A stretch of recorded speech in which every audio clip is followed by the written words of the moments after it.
Bueno, muy buenas tardes. ¿Se escucha? Bueno. ¿No se escucha? Este no se escucha. A ver.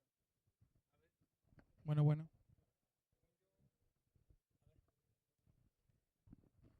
Sí. Ah, son las cocinas. Tienes que prenderlas. Ah, ok. Si no, le va a pasar lo que van a correr. Sí, corren los niños. Oiga, doctor, ¿cómo ve los requisitos usted? Sí, la doctora. El orden que estaba, ahí están los órdenes que trajo. Adelante, listo ya. Lo llevo para entregar y luego usted. Bueno. Buenas tardes a todos, bienvenidos. De parte del Consejo Mexicano, les damos la más cordial bienvenida a esta exposición sobre lo que va a ser seguridad operativa y logística en transporte aeromédico. Nos vamos a enfocar un poquito más hacia lo que es el ala rotativa, que son parte de mi especialidad. Sin embargo, vamos a ir haciendo mención de algunos puntos en específico, sobre todo porque a últimas fechas lo que es el ala rotativa se ha estado incrementando en uso en toda la República. Me presento, mi nombre es Jorge Gutiérrez, me conocen como Raven. Soy originario aquí de Guadalajara, soy bombero, soy paramédico, así también soy aerotransportado en cuidados críticos intensivos, pero soy miembro del Consejo Mexicano de Aeromedicina Extrahospitalaria en conjunto con la Alianza Latinoamericana de Especialistas Helitransportados. Soy ex instructor para la FAC, durante casi 22 años estuve ahí metido. En esta parte el objetivo es enseñarles o darles a conocer la parte operativa de todos y cada uno de los miembros que se encuentran alrededor de las mismas. Dentro de los que vamos nosotros a bordo somos non-flight crew members, o lo que se le conoce como miembros autorizados pero no certificados. Para ser un miembro certificado necesitamos una lista en el cual nos entrega que es la FAC como miembros establecidos y autorizados o certificados como tripulaciones de vuelo.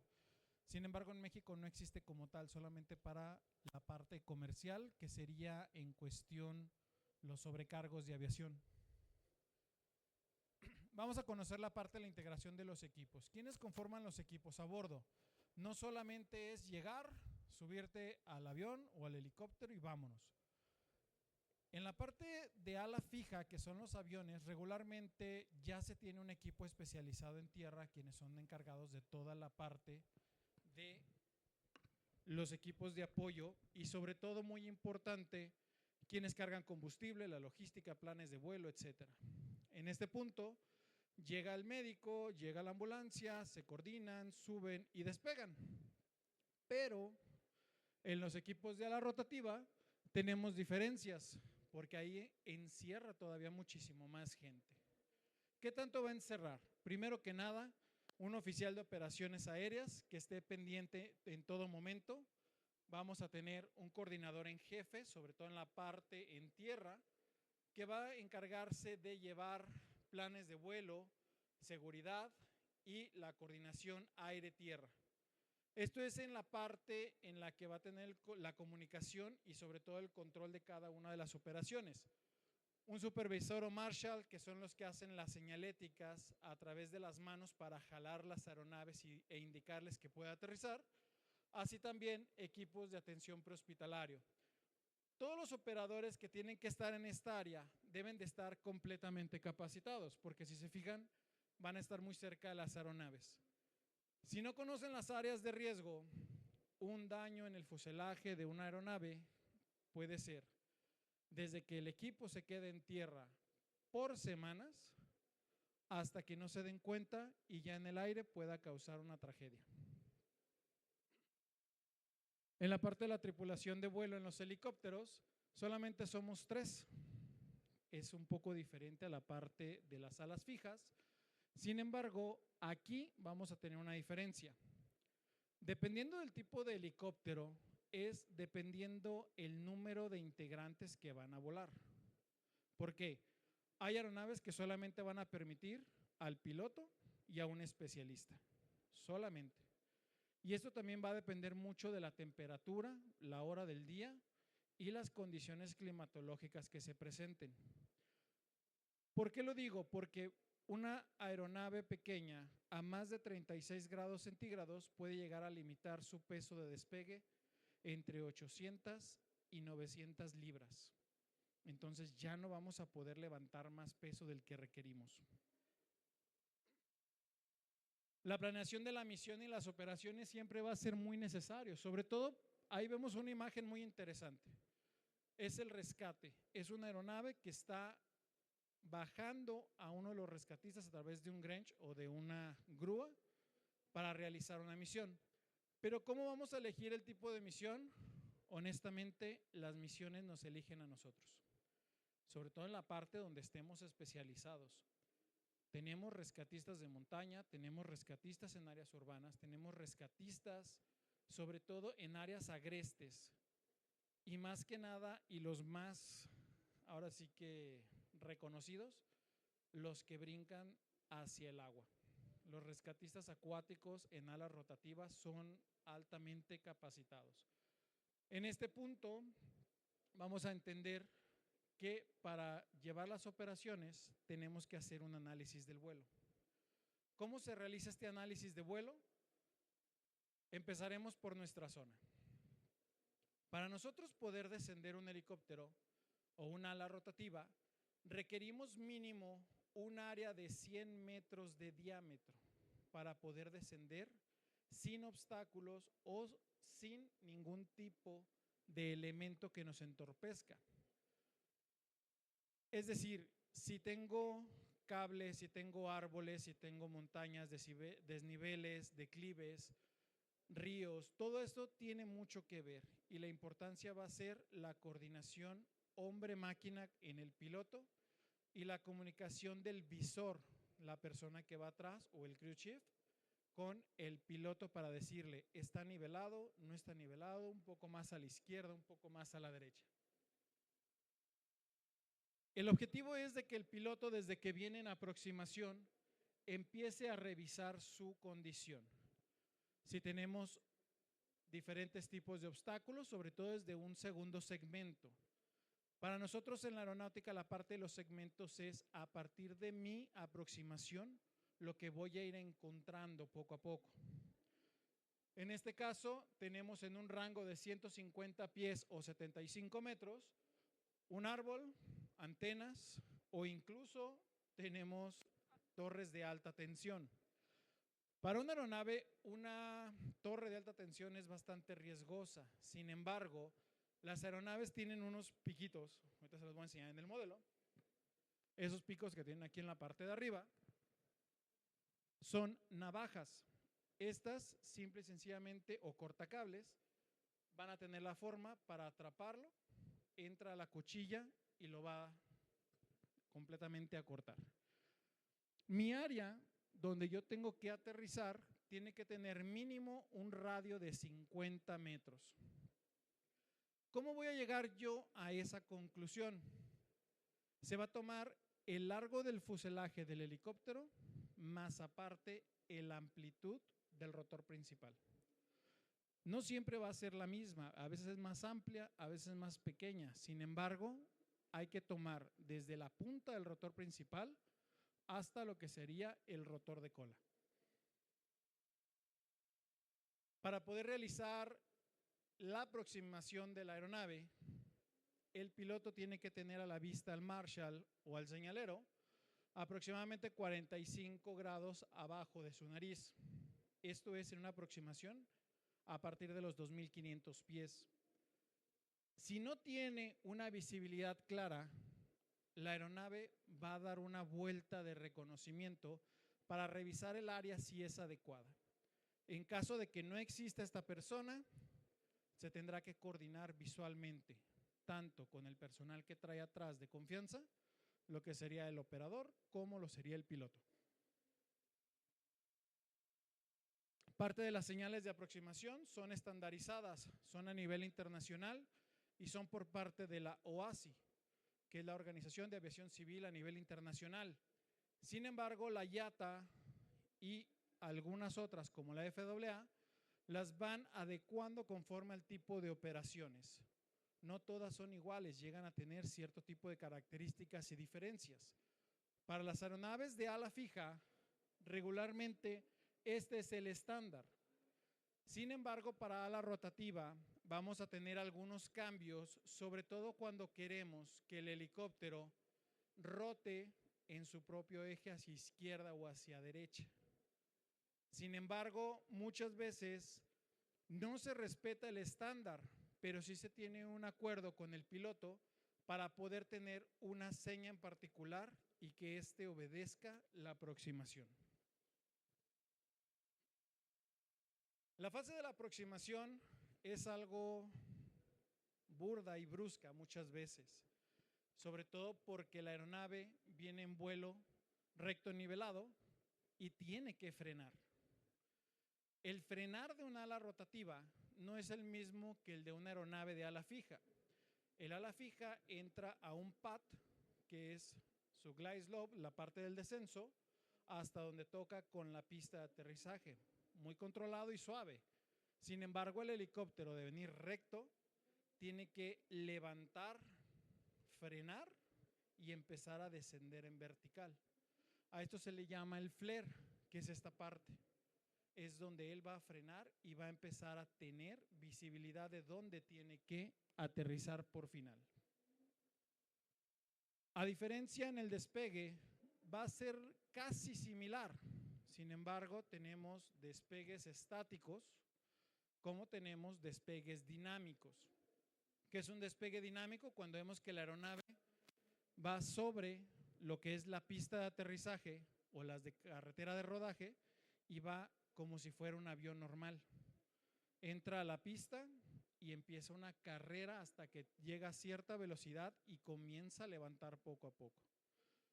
En este caso es un despegue regular de alta intensidad y sobre todo vamos a ver que está librando un obstáculo sobre su segundo segmento. Muy importante es que en la parte de la OASI nos marca que todos los helipuntos deben de ser correctamente señalizados. ¿A qué me refiero con esto? No solamente es poner un círculo y una H, es poner hacia dónde se encuentra el norte magnético, así como lo sería el sur, este, oeste, o en su defecto poner el tipo de coordenadas, ya sea a través de grados o cuál sería mi aproximación o elevación de viento cero. Esto sobre todo en helipuertos establecidos. ¿Cómo es esto? En la parte de las plataformas nos van a poner indicativos, como se ve en esta parte, y van a tener ciertos puntos donde se nos va a decir incluso hasta qué tonelaje aguanta la plataforma. Hay helicópteros que no van a pesar más de 7, 8 toneladas, pero hay otros que tienen más de 22 toneladas de peso. Entonces, si yo planto un helicóptero que rebase, en cuanto toque la plataforma, esta se va a hundir o va a tronar. A lo mejor no a la primera, pero sí va a haber un daño estructural severo sobre el área donde esté aterrizando. En campos abiertos se recomienda delimitar con conos, pero los conos no deben de estar parados. Hay que acostarlos para que no pueda generar una corriente de vórtice y vaya a levantarse. A últimas fechas se han eliminado los conos por diferentes tipos de incidentes que se han dado y en pasto se llega a marcar con un sprite para delimitar las áreas correspondientes. Dentro de las áreas no debe de existir absolutamente nada y sobre todo los equipos de emergencia deben de estar colocados regularmente en un punto de escape. ¿Qué es esto? Que si al paciente lo vamos a descender por puerta lateral o posterior, la cabina de la ambulancia, parte posterior por donde lo vamos a subir, debe estar apuntando hacia el helicóptero. Esto para una maniobra más sencilla y poderlo sacar más rápido al paciente. ¿Y por qué tienen que estar las unidades en posición de fuga? Para que en caso de que exista un accidente, las unidades puedan repeler cualquier tipo de situación, ya sea un incendio, escombros o cualquier tipo de esquirla que pueda llegar a causar el helicóptero. Vamos a ver un claro ejemplo por qué tenemos que respetar el espacio de aterrizaje. Están en una calle, no hay delimitación, están viendo que está ahí la aeronave y viene un distraído.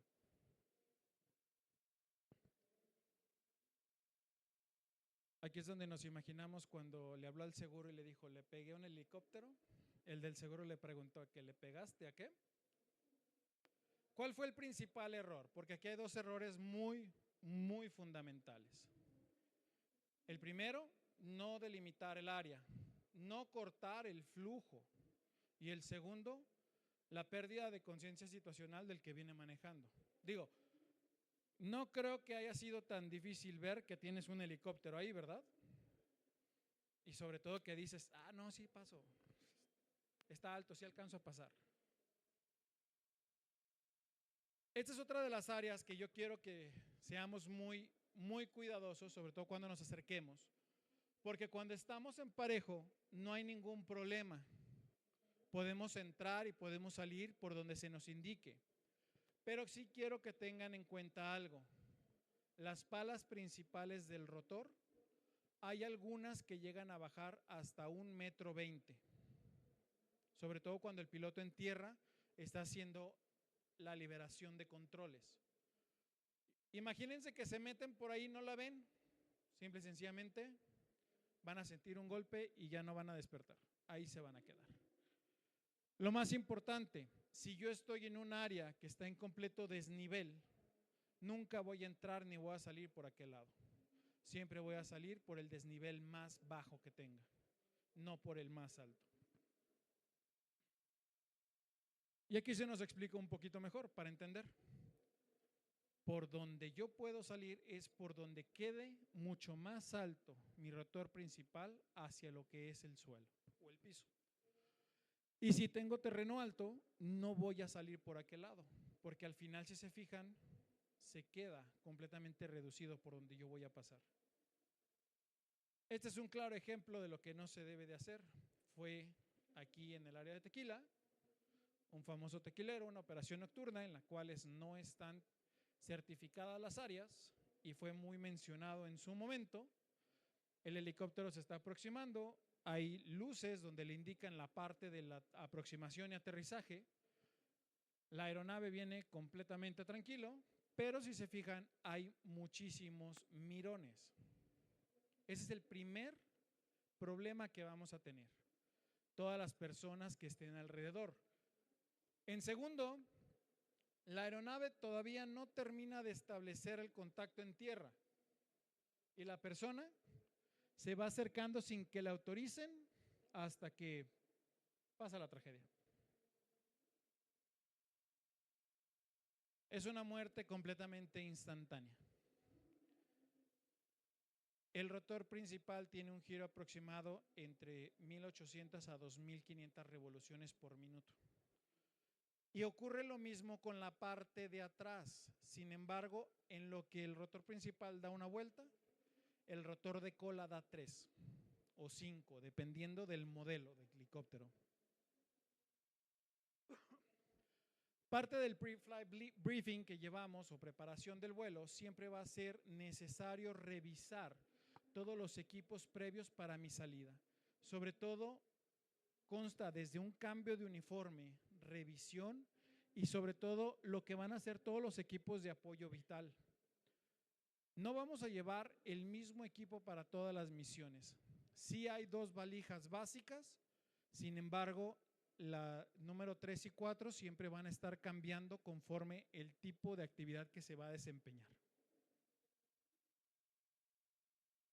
En tierra, conforme la autoridad aeronáutica nos indica, y esto tiene que ser muy tajante, todas las personas que estén involucradas o que estén dentro de las operaciones aéreas, hay que acostumbrar a que todo el personal vista adecuadamente.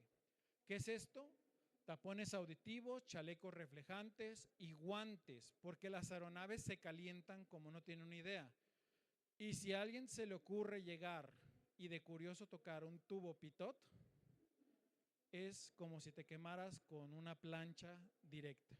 son muy peligrosos en estas partes. ¿Qué está prohibido en la aproximación? Las gorras. Sin embargo, pueden estar amarradas. Hay unas pinzas que traen ya algunas operaciones que no va a permitir que vuele. En el caso del personal de emergencias, cascos de bomberos no están permitidos, cascos de rescate urbano no están permitidos. ¿Cuáles son los de rescate urbano? Los que tienen así como una colita de pato pequeña o los que son grandes. ¿Por qué? Porque el mismo rotor va a generar que vuele y va a golpear en la aeronave. Las maniobras van a ser sobre todo para todo el personal de vuelo y van a tener que estar al pendiente sobre todo de las órdenes e indicaciones de la tripulación de vuelo. A diferencia de los aviones, en los aviones el capitán se encuentra del lado izquierdo, en los helicópteros es del lado derecho. El piloto al mando es el que nos va a autorizar a acercarnos. ¿Cómo es esto? Va a levantar su pulgar, va a extender la mano y nos va a hacer que nos acerquemos.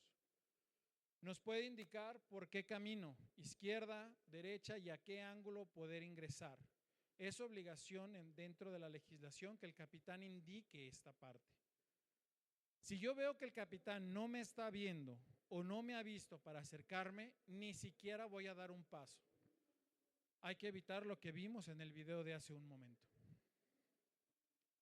Este es el equipo más básico que deben de traer ustedes en las operaciones, tanto de ala rotativa como de ala fija, que son los chalecos de alta visibilidad con reflejantes, tapones auditivos, guantes y gogles o anteojos de protección. Créanme, todo lo que llega a levantar el rotor cuando entra a los ojos es calamidad y fatalidad. ¿Por qué? Si es un área no controlada, si es un área sucia, si es un área que no se ha limpiado o que no esté libre de FOD, podemos encontrar clavos, tachuelas, vidrios, agujas que van a volar directo hacia ojos o hacia oídos. Por eso hay que protegernos. Y esto es más o menos lo que pasaría si se acerca a un área no controlada.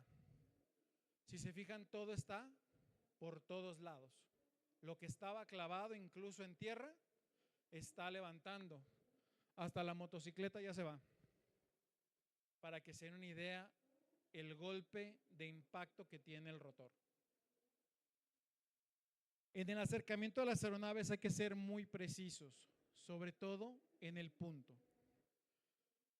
Nosotros manejamos cierto tipo de listas y en nuestras listas de control siempre traemos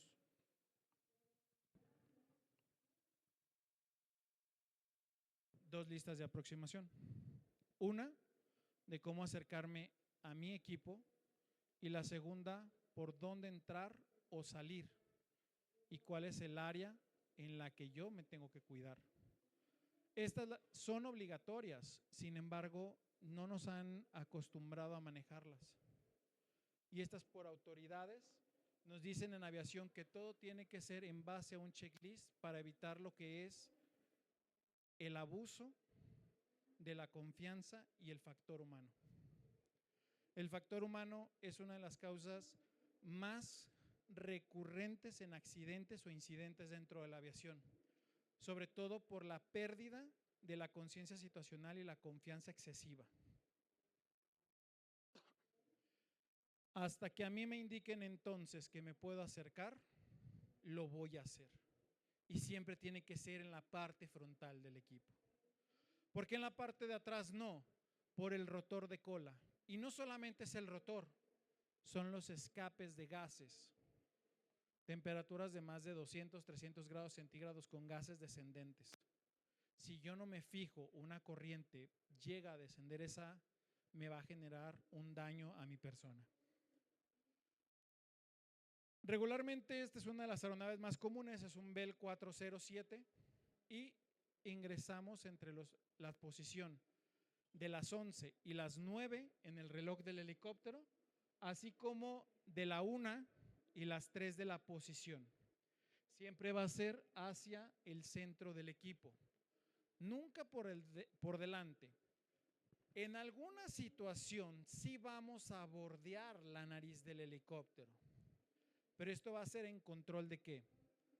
Un operador o un especialista debe de estar con el equipo que se va a aproximar con la camilla y el otro debe estar junto al helicóptero para señalar y jalar al personal y decirle por dónde lo tiene que hacer. Esto en completa comunicación con el capitán al mando del equipo. Este es un ejemplo de cómo nos tenemos que aproximar. Se revisó, se cerró la puerta, se checó el equipo, ya venían y se le indica que es por el frente. Al jalarlo por el frente, llegan sobre la parte de la nariz y van pegados. El crew chief siempre va a estar acá para evitar que pasen hacia el rotor de cola. Tener un control completo del área. Siempre el segundo especialista está presente. ¿Ya se fijaron? No pueden acercarse si no hay una guía adecuada o capacitada.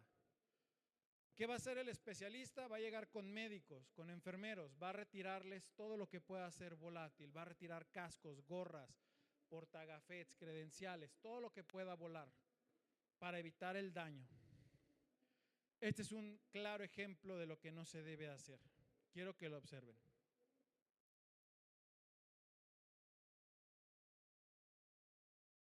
Van directo al rotor de cola.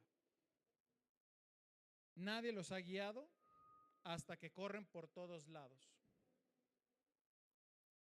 ¿Y ahora qué van a hacer? Por el frente de la aeronave, darle toda la vuelta.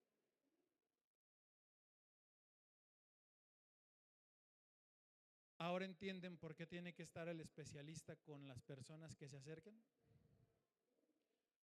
Honestamente, veo aquí personal de emergencia, si no tienen la experiencia, no se acercan, no se mueven. Así les digan, hey, avanza. Exacto, así como lo hicieron. No, ¿por qué? Porque yo sé que esto me va a hacer daño. ¿Hay que tenerle miedo? No, pero sí respeto. Es mejor el respeto que el miedo. En este punto vamos a hacer algo llamado el pre-flight checklist. ¿Qué es lo que hacemos en este pre-flight? Bueno, sinceramente nosotros vamos a revisar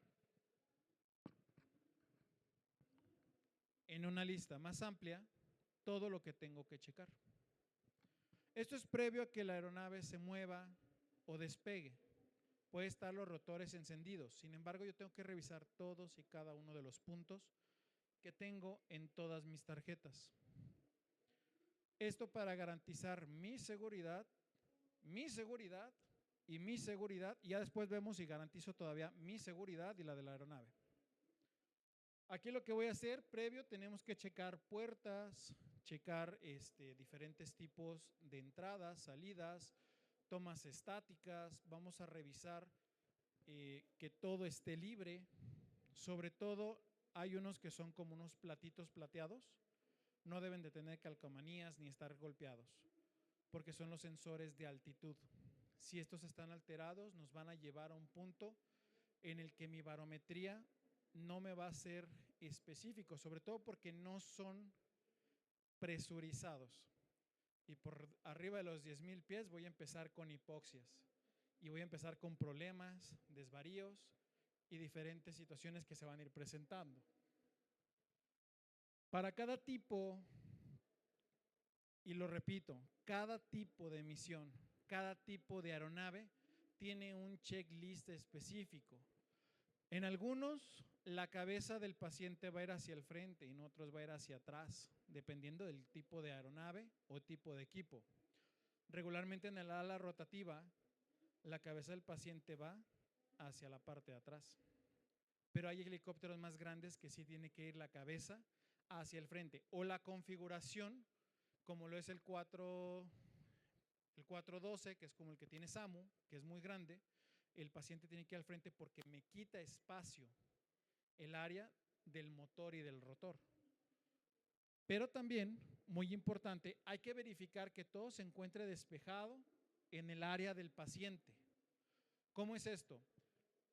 Que no tenga tubos por todos lados, que no tenga mangueras por fuera, que no tenga las manos del paciente desatadas, que no tenga el pie por un lado, la cobija por el otro. todo tiene que ir bien empaquetado. Incluso se recomienda el uso de lo que son aislantes para cada uno de los tipos de agentes que van como soporte vital. Hay unas mangas que son en color verde, rojas y azules y sellan lo que son tubos de respiración, tubos intravenosos y algunos tipos electromecánicos que van a ir a bordo. Con eso ya los podemos manejar. ¿Qué pasa si no me fijo? Se va a dar el fenómeno de extubación. ¿Cómo es esto? En cuanto agarran al paciente y lo suben, el que no se fijó que estaba intubado, se viene con todo y tubo. Así. Se escucha muy, muy fuerte, pero sí pasa. Y es más común de lo que nos damos cuenta. Por eso también la obligación de las personas que están a cargo de las operaciones aeromédicas es acercarse desde la ambulancia y evaluar. Decir cómo se va a abordar, decir cómo se va a mover al paciente y sobre todo ser muy inquisitivos en decirle, hasta que yo te diga, lo vas a hacer, porque luego tenemos personas con iniciativas, que esa iniciativa me va a generar 2 o 3 problemas o incluso va a generar que el paciente al final no vuele. Así de simple, el paciente no puede volar. Una de las especialidades que nos piden dentro del checklist es protectores oculares y protectores auditivos en todos los pacientes, ya sea ala rotativa o sea ala fija. Esto para evitar lo que es el SARA. ¿Qué es el SARA? Es el sistema de activación reticular. ¿Qué es lo que me va a generar desde convulsiones, mareos, inestabilidad del paciente, irritabilidad y algunos otros tipos de síndromes que se pueden ir dando conforme el traslado? El vuelo con el equipo médico del paciente, si se fijan en la foto, no hay mucho espacio. Honestamente no es como en una ambulancia que incluso hasta nos podemos parar un poco, nos podemos estirar. En una ala fija hay un poco más de espacio en cuestión a trasladarse. En algunos aviones, no digo todos, porque si hablamos de un Learjet 25, entras completamente agachado. Y es un poco difícil, sobre todo a personas como mi estatura de 1,80 para arriba, ya nos es hasta incómodo muchas veces el trasladarnos. Pero, por ejemplo, tienes un espacio amplio en la parte del fuselaje. Si hablamos de helicópteros como el 206, literal, yo voy aquí y la camilla va encima de mí. Helicópteros ya un poco más grandes te van a dar espacio incluso hasta para 2 paramédicos o un médico, un enfermero o un especialista y el enfermero o el que va a ir a cargo del paciente. Regularmente no se recomienda trasladar al familiar del paciente a bordo. ¿Por qué? Porque si no está acostumbrado a volar, en el primer sangoloteo que le pongan al paciente, el familiar se va a querer bajar, va a empezar a gritar y vamos a empezar a generar un caos generalizado. Muchas veces el equipo médico va a tener que llevar pacientes pediátricos y es algo difícil de llevar. ¿Por qué? Porque muchas veces el paciente no tanto va inconsciente. Por eso hay que ayudarle a cubrir la exposición en cuestión a los ojos y a los oídos. El niño de por sí muchas veces al acercarse a este tipo de equipos que nunca los ha visto en su vida, ya está un poco alterado, ya está un poco nervioso. Pero el hecho de empezar el viaje en un helicóptero sí llega a ser difícil, sobre todo por la vibración y las fuerzas de gravedad que se ejercen dentro del ala rotativa. Muy importante, además, es el concepto que nos va a ayudar a prevenir que el paciente vaya más tranquilo. Se recomienda muchas veces en pacientes pediátricos, y espero que lo hagan quienes se dediquen a esta parte, y no solamente en lo aéreo, sino también en lo terrestre, se les recomienda llevar algún peluche.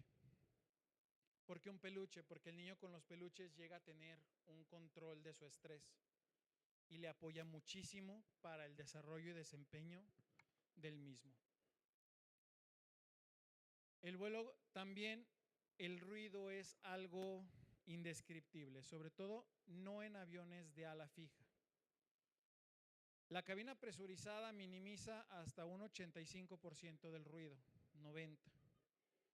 pero en un ala rotativa tienes más del 80% del ruido encima. Por eso traemos equipos especializados como el que está aquí al frente del casco. Tiene supresores de ruido para poder tener una comunicación más clara, y por eso es de que se pide que sea consciente el que se le ponga a los niños los diferentes tipos de equipo, desde unos tapones auditivos y encima una concha hasta lo que es una concha simplemente. Se pueden utilizar auriculares. A mí me tocó trabajar con alguien que incluso a los niños les ponía música, unos audífonos Bluetooth, y el niño se va muy tranquilo porque va escuchando música, o incluso hasta en algún punto les ponen audiocuentos. Ya sería la elección del personal, sin embargo, es muy efectivo en cuestión a la pediatría. Puntos a seguridad a contemplar, simple y sencillamente son los checklists que vamos a manejar. Hay uno muy en específico, y este es el de despegue. Así como es el de despegue, va a ser similar el de aterrizaje. Y hay un punto que hay que ser muy enfáticos, que es más o menos en esta área, no se alcanza a distinguir, que es la cabina estéril. ¿Qué es la cabina estéril? Cuando la aeronave va a despegar hasta cierto nivel o va a aterrizar en su descenso a piso, y nosotros debemos de conservar silencio completo. Tenemos que ir al pendiente del paciente, sí, pero no podemos hablar con la tripulación. La comunicación de la tripulación siempre tiene que estar al día y al momento. Por eso se hacen reuniones previas a despegar. ¿Qué les van a preguntar? ¿Cómo lo hacen? ¿Qué van a llevar? ¿Algún tipo de procedimiento de emergencia? En caso de que el paciente se sienta mal, ¿a dónde voy a ir?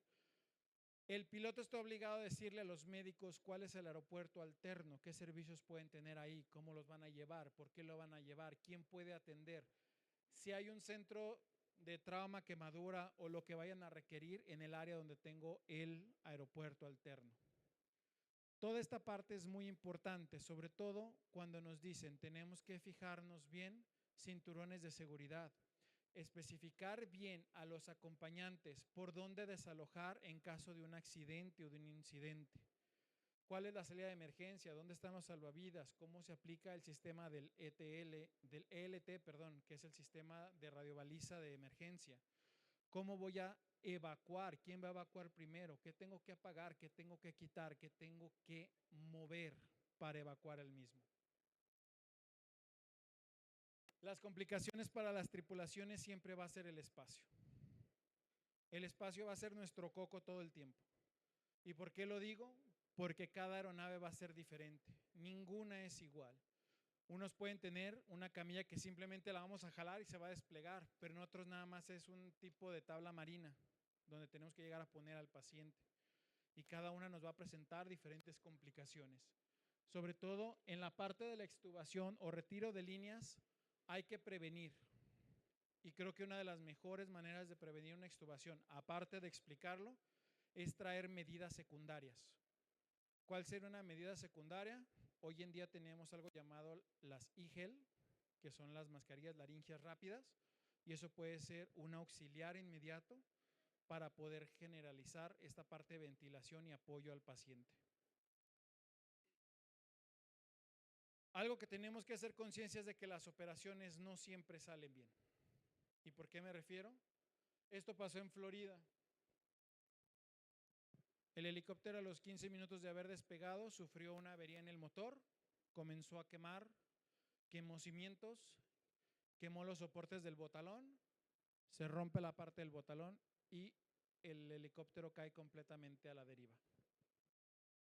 Simplemente en este incidente fallecen 4 elementos aeromédicos.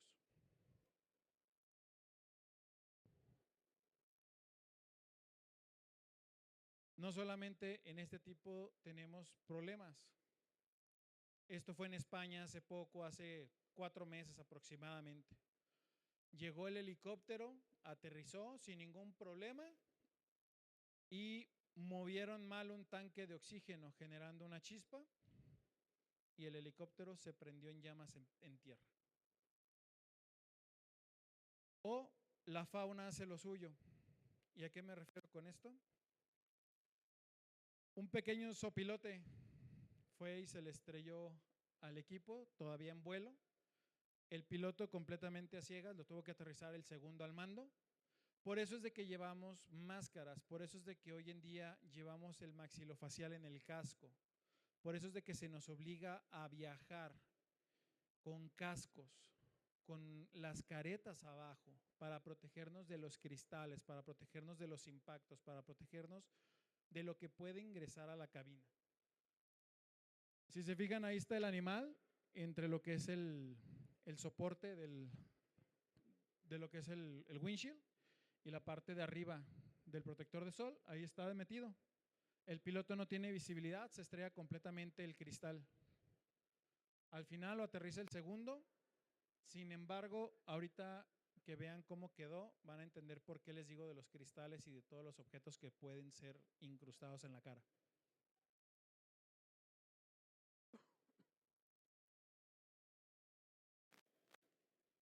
Son cristales bastante gruesos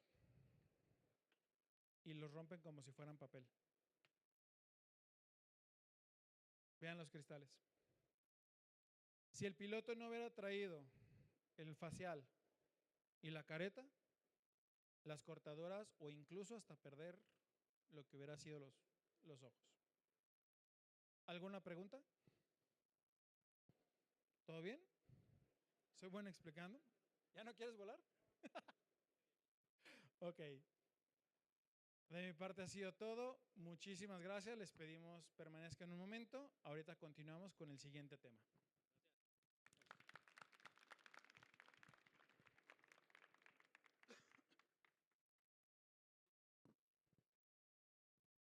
El segundo. Sí. Solamente apretarle el de abajo.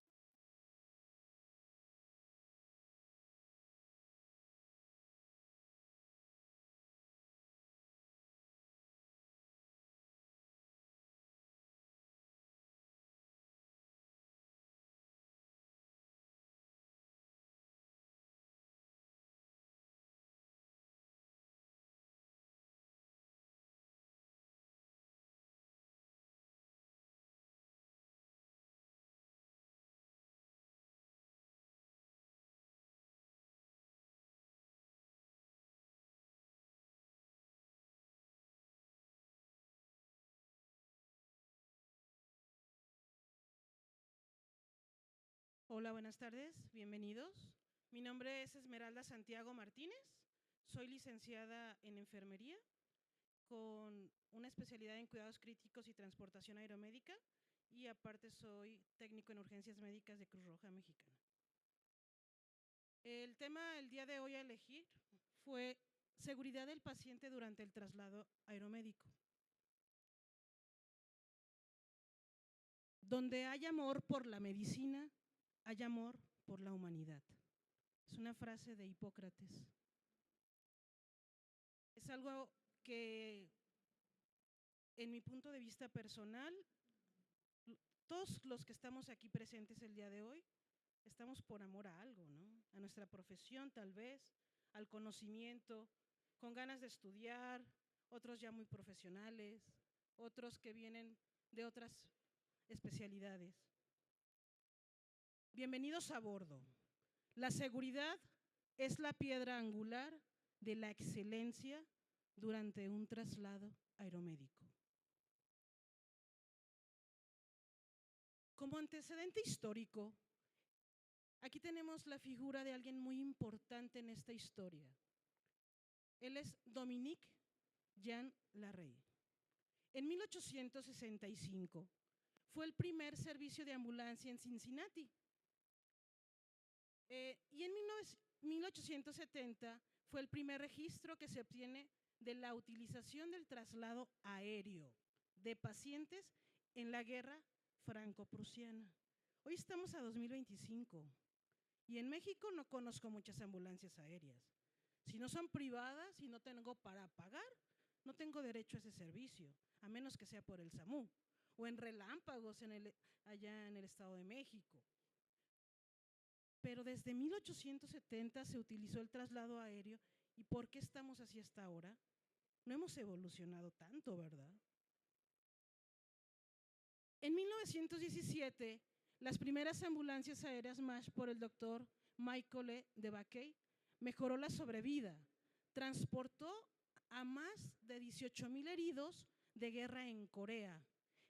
El día de ayer se celebró cuando la guerra nazi terminó.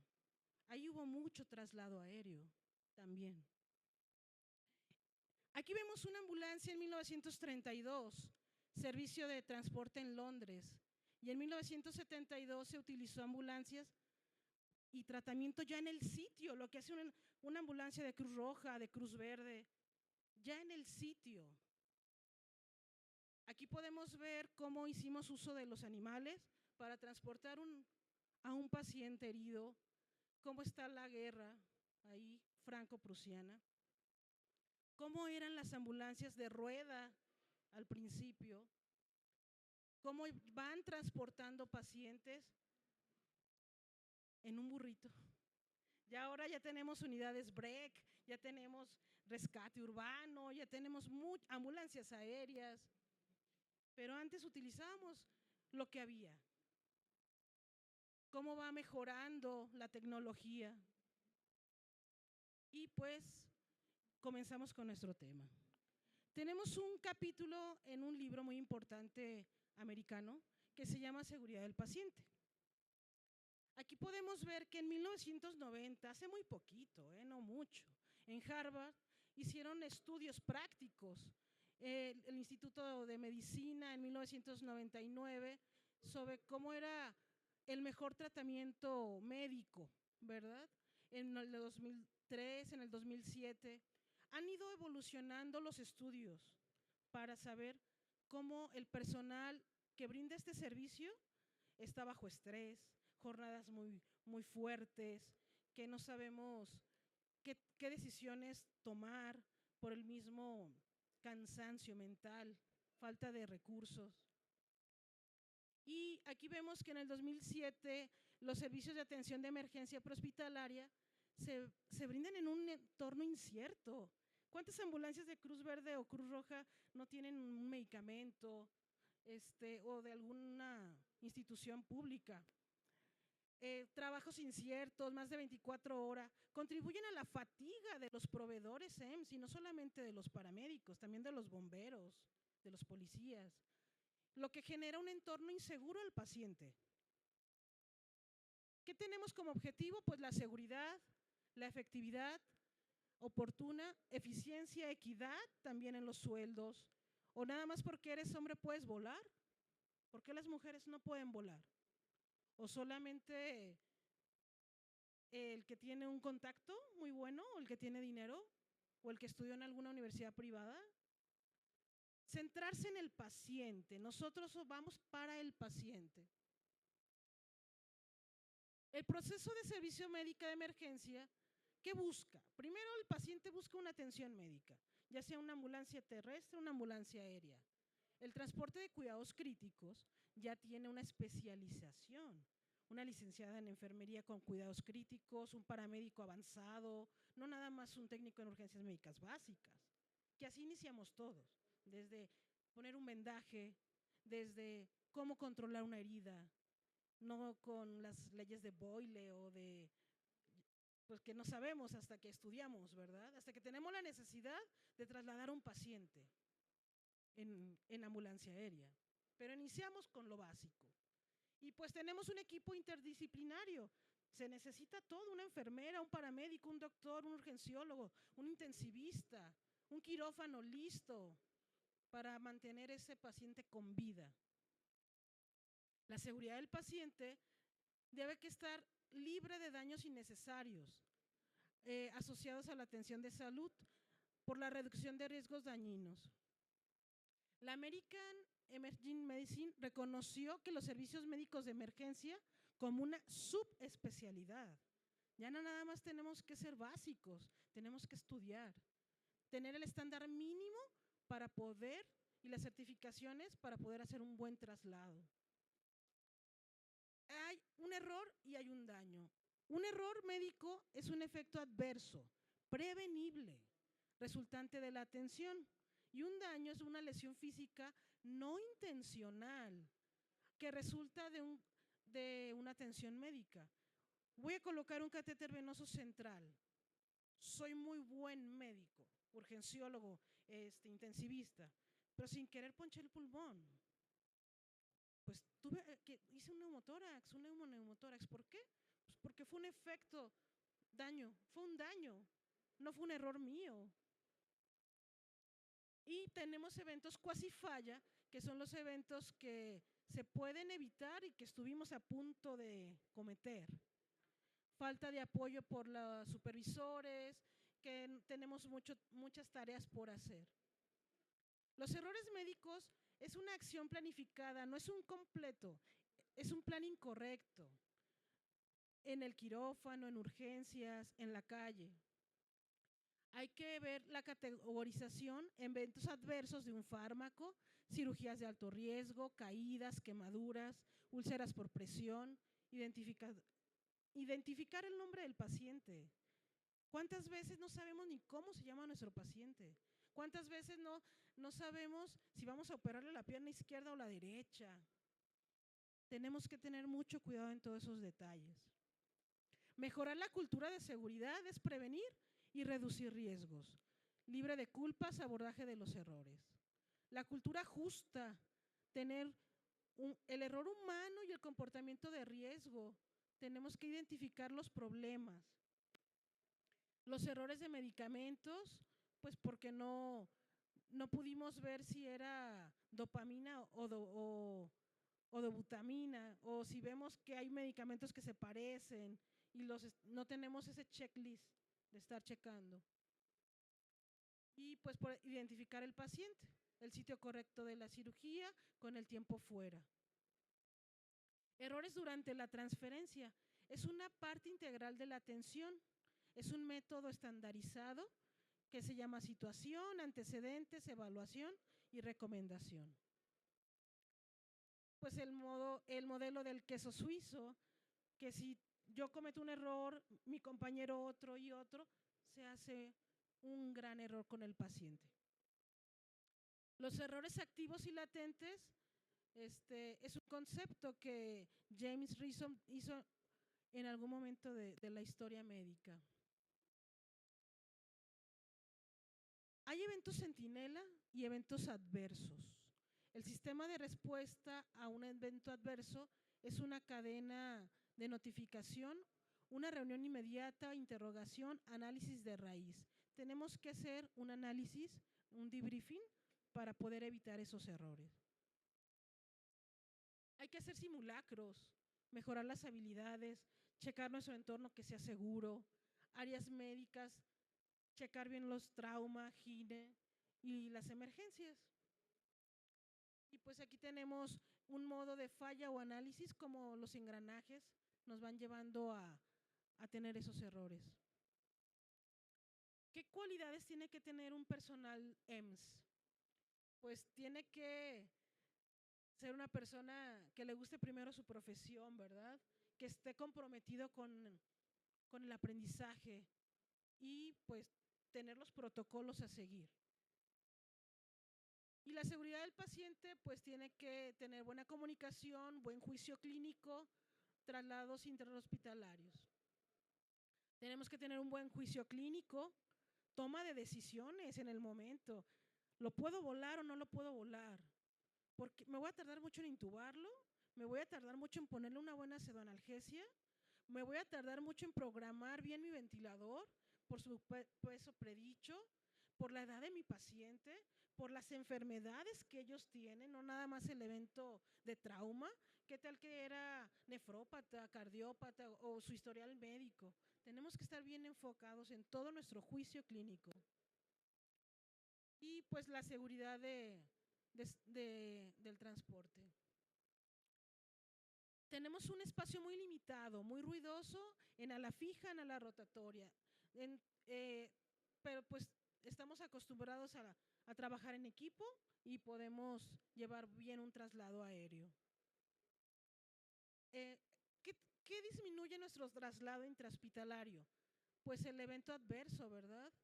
Si tenemos muchos pacientes y tenemos que elegir, hacemos un triage, evaluamos y nos lo llevamos. Tenemos el transporte aéreo primario de ala rotativa. Este es, por ejemplo, un choque automovilístico en la vía pública y mi helicóptero tiene que aterrizar en un punto, en una zona segura. Ese se denomina transporte aéreo primario. Aquí en Guadalajara yo no he visto mucho ese tipo de servicios. En otros países, en otros estados, sí, pero ese es el transporte aéreo primario de ala rotatoria. Ya un transporte aéreo secundario es cuando ya está programado por la empresa. Tal empresa va a ir al hospital privado de Guadalajara, tiene que ir a checar a su paciente, ver que voy a volar, que esté en condiciones, no porque el doctor me diga, llévate la bolita, no quiero que se me muera aquí ni que me demanden, llévatelo. No, tenemos que valorar bien a nuestro paciente para poder realizar un buen traslado aéreo secundario. Tenemos tiempo, no es algo de una emergencia. Y aquí podemos ver el transporte en jet, que está la ambulancia terrestre, va al hospital, llega al aeropuerto y traslada lo que es a nuestro paciente. Aquí vemos un hermoso helipuerto de un hospital y pues ahí va a aterrizar un helicóptero, no un jet, ¿verdad? Las áreas delimitadas, que es un área segura para poder transportar a nuestro paciente. Tenemos muchos estresores de vuelo, las leyes de los gases, de Boyle, de Gay-Lussac, todo eso tenemos que tenerlo ya como un conocimiento de diario. Como la RCP, pues nuestras leyes de los gases. Y pues en la seguridad de prevuelo, tiene que primero reservar el vuelo. Los aviones no son tan sencillos de conseguir, de rentar, que tenga combustible, que tengamos autorización de la aerolínea, que el clima sea bueno, que estemos autorizados para volar. Hacer una visita hospitalaria con nuestros doctores, con nuestras enfermeras, con nuestros paramédicos y que conozcan el paciente que vamos a volar. Programación de la alta, que todos los papeles estén en orden, con diagnósticos, historias clínicas, radiografías, resultados clínicos. Y vamos ahora sí a ajustar un traslado. Ya tenemos el permiso, la reservación, ya conocimos a nuestro paciente, ya es una manera segura de que sí vamos a trasladar. Vamos a asegurar nuestra vía aérea, pero bien asegurada, no nada más ahí con una mascarita o algo. Ver una radiografía, una tomografía de tórax, una gasometría arterial, ver cómo están nuestros pulmones de nuestros pacientes, que no haya quemaduras en vía aérea, lesiones por las tráqueos mal atendidas y mal cuidadas. Vamos a trasladar bien a ese paciente. Tenemos que garantizar que el oxígeno en nuestro avión no se vaya a terminar, o en nuestro helicóptero, ¿verdad? Y tenemos que manejarnos con colchones de vacío, preparar medicamentos en jeringas rotuladas. ¿Qué nos cuesta poner en una jeringa nuestro fentanilo, nuestra norepinefrina, nuestra vasopresina, nuestros medicamentos propofol, medicamentos que son muy necesarios para que nuestro paciente vaya bien, vaya seguro a ese traslado? Que no tenga dolor, que no tenga dolor. Un paciente que tiene un Glasgow de 10, 11, tal vez tiene dolor y lo podemos ver en nuestra frecuencia cardíaca. Y nosotros, ahí ponle un bolito de Fenta, pásale poquito. Pues no, somos profesionales, no somos personas que no sabemos cómo sacar una dosis, calcular por el peso. Hay que mantener a nuestros pacientes sin dolor. Y que las terminales pues estén bien. ¿Qué contraindicaciones tengo para volar un paciente? No voy a volar un paciente que tuvo una parada cardíaca con inestabilidad hemodinámica en 24 horas. Tengo que esperar. No lo puedo volar. Tengo un paciente que esté en ese momento con una crisis hipertensiva no controlada, pues se la controlo. Con hipoxia o neumotórax no resuelto, pues resuélvelo. un buzo que tuvo una exposición severa en 24 horas previas, tengo que pasarlo a una cama hiperbárica para poderlo estabilizar. Y síndromes compartimentales no resueltos, cirugías oftálmicas recientes. ¿Y qué nos vamos a encontrar en el aire? Frío, ruido, hipoxia, ansiedad. Al paciente lo tenemos que sedar y tiene que ir sin dolor. Y modificar nuestros ventiladores. Si voy a volar de aquí a Toluca, no es la misma altitud, pues modifico mi ventilador con las fórmulas. ¿Para qué? Para que vaya seguro mi paciente y no sufra sus pulmones, su cerebro, sus órganos, Diana. Aquí podemos ver cómo un helicóptero llegó a un hospital privado y trae un paciente con un colchón de vacío, viene asegurada su vía aérea y pues va a ser atendido en una terapia intensiva. Aquí vemos un hermoso helicóptero que está en un helipuerto también para llevar un paciente a otro hospital. Vemos los espacios muy reducidos en nuestro cabina de ala rotatoria y cómo pues nuestros órganos son los que tenemos que mantener con vida. Y en Europa pues sí hay muchas ambulancias aéreas, demasiadas. En México muy poquitas, muy pocos estados. Aquí vemos como en relámpagos, policía tienen contacto con pacientes que tienen que tener conocimiento para mantener seguridad. Podemos llegar a espacios en la sierra donde hay pacientes que necesitan un traslado, un niño quemado, una mamá con una urgencia ginecobstétrica, urgencias fuertes. Y pues el área donde vamos a aterrizar, ahí es un helipuerto ya establecido, están bajando al paciente. Ahí pues ya está listo para despegar. Estamos haciendo la señalática Marshall. Y pues sería todo. Muchísimas gracias. ¿Alguna pregunta?